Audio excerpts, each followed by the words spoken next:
Welcome to After Dark Stories. Here we tell thrilling stories bound to make you come back for more. We upload new stories daily. Some are complete while others will be uploaded in episodes. But don't worry, all the multi-episode stories have their own playlist just for your convenience. If you like these stories, please give us a like and subscribe, as this will help us create better stories and videos. Now sit back, relax, and let's explore the unknown. Chapter 1. Through the Sands of Time. The sun hung low in the orange sky, casting an ethereal glow across the stark desert landscape of Giza.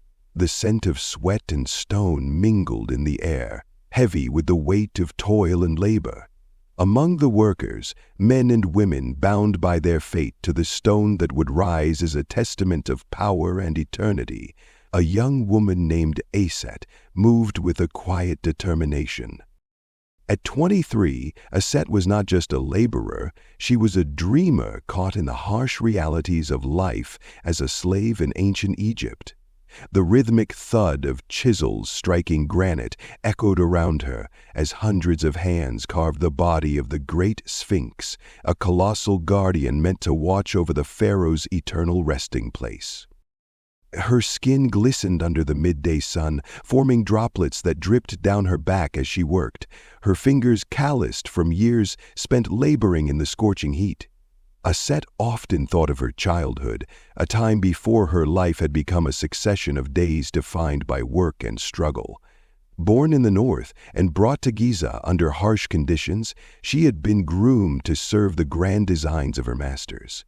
The scent of linen, the shimmer of gold, the soft voices of the privileged may have been distant memories, but they shaped her very essence.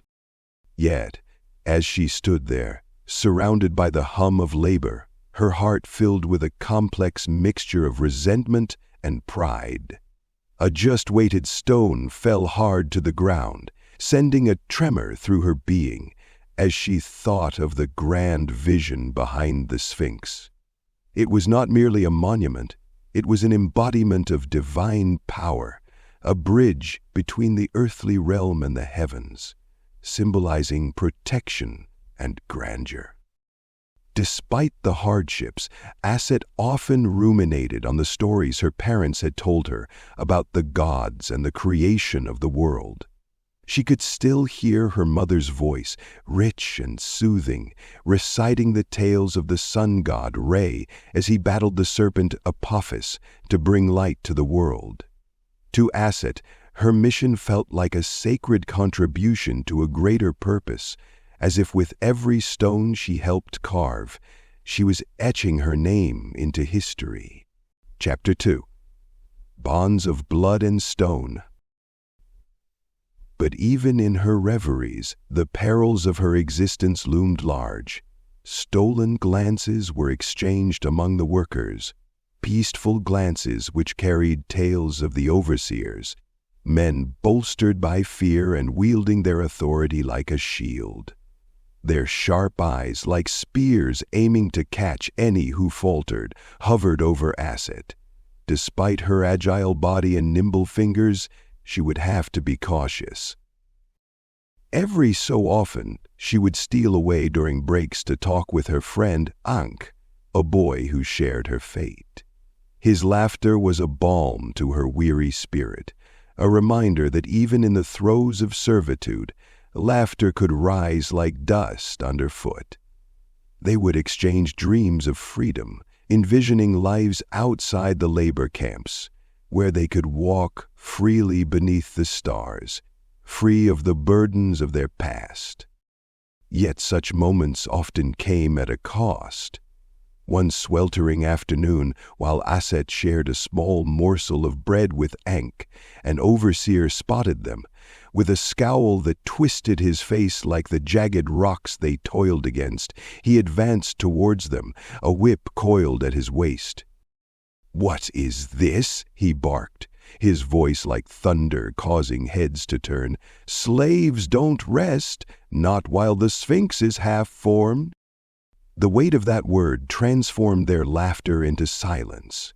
Aset felt the creeping cold of fear snaking around her heart. Ank's eyes, usually bright with mischief, grew dark as he stood up straighter, shoulders squared against the inevitable punishment. "Please, we were just—" A single crack of the whip sliced through the air, a sharp reminder of their place in this world. Aset flinched, the sound resonating in her bones. "Back to work!" the overseer shouted, his eyes like burning coals. Aset returned to the stone, the rhythm of her chisel a desperate plea for solace. Chapter 3: The Heart of Stone.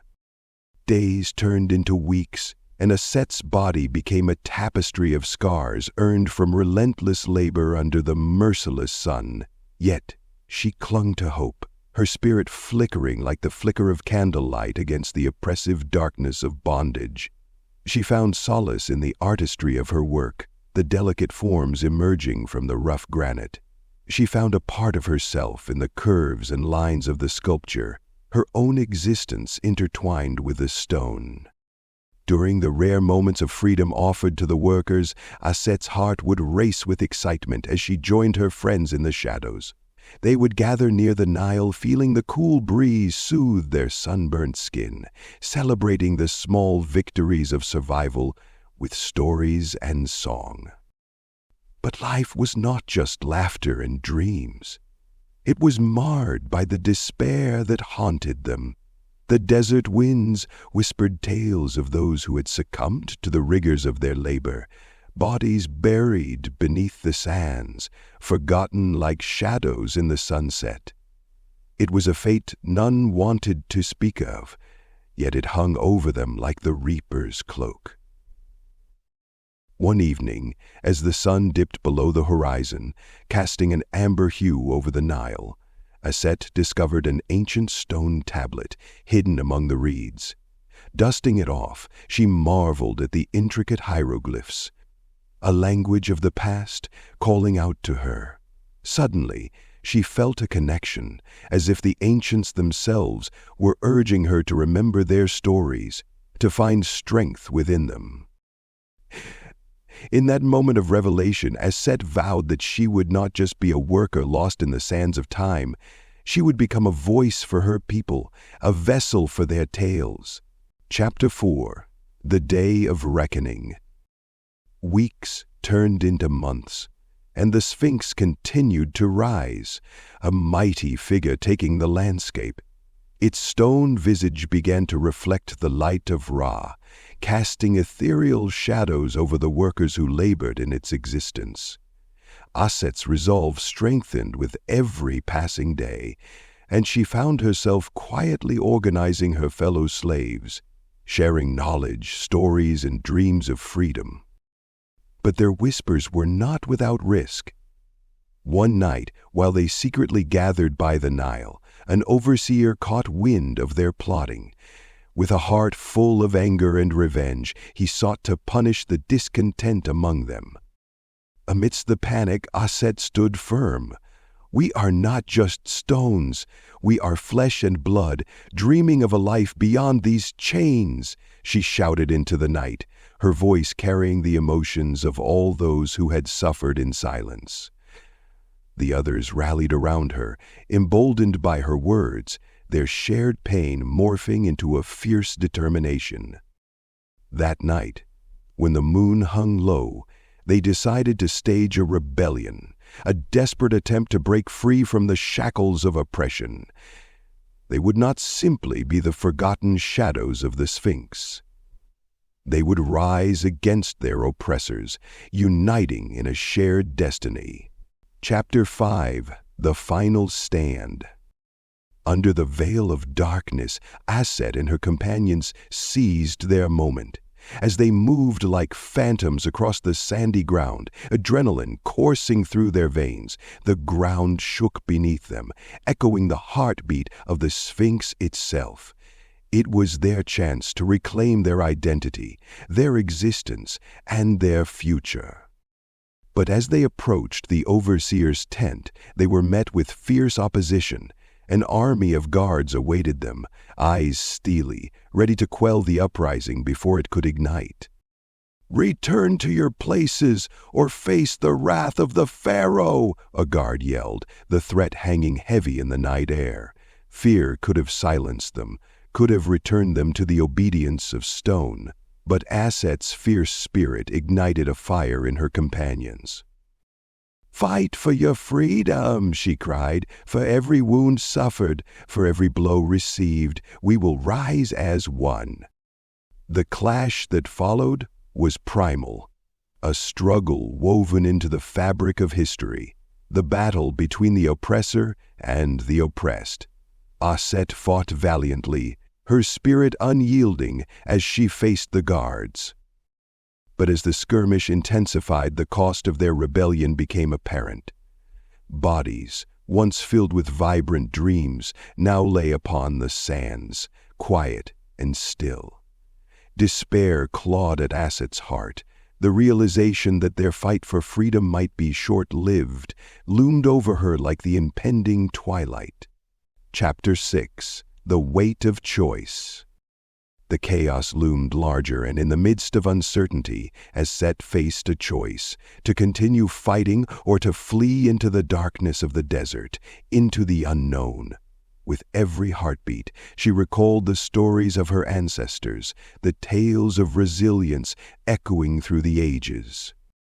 Drawing in a breath, she called out to her companions, "This is not the end. Even if we fall, let our stories rise from the dust. The Sphinx shall remember us." With resolve restored, Aset led the charge toward escape. They darted through the shadows, hearts pounding against their chests, the world around them a blur of sand and starlight. As they reached the edge of the camp, fresh determination arose. They were not just fleeing, they were preserving their legacy. Chapter 7. The Dawn of a New Day. In the days that followed, the survivors of the rebellion scoured the vast desert, seeking the ancestral ground that their families had once called home. Exhausted and weary, but alive, they carried stories with them of struggle, of loss, of hope. Aset would always remember those who had fallen, and she swore to honor them through her voice. Alongside Ankh, she began to gather the remnants of their community, hoping to build a life shaped by the foundations of resilience. As they gathered at the shores of the Nile, she shared the stories of their ancestors, drawing from the rich tapestry of the past. Freedom was not merely an absence of chains, it was the affirmation of identity, the ability to shape their destinies with their own hands. Epilogue: Traces in the Sand. Years passed. The Great Sphinx continued to cast its watchful gaze over the land, a testament to power and ambition. But Aset's voice resonated through the ages, whispered through the winds of the desert, inscribing the tales of her people into the annals of history. Though she may have been but one among many, her spirit embodied the resilience of those who yearned for freedom.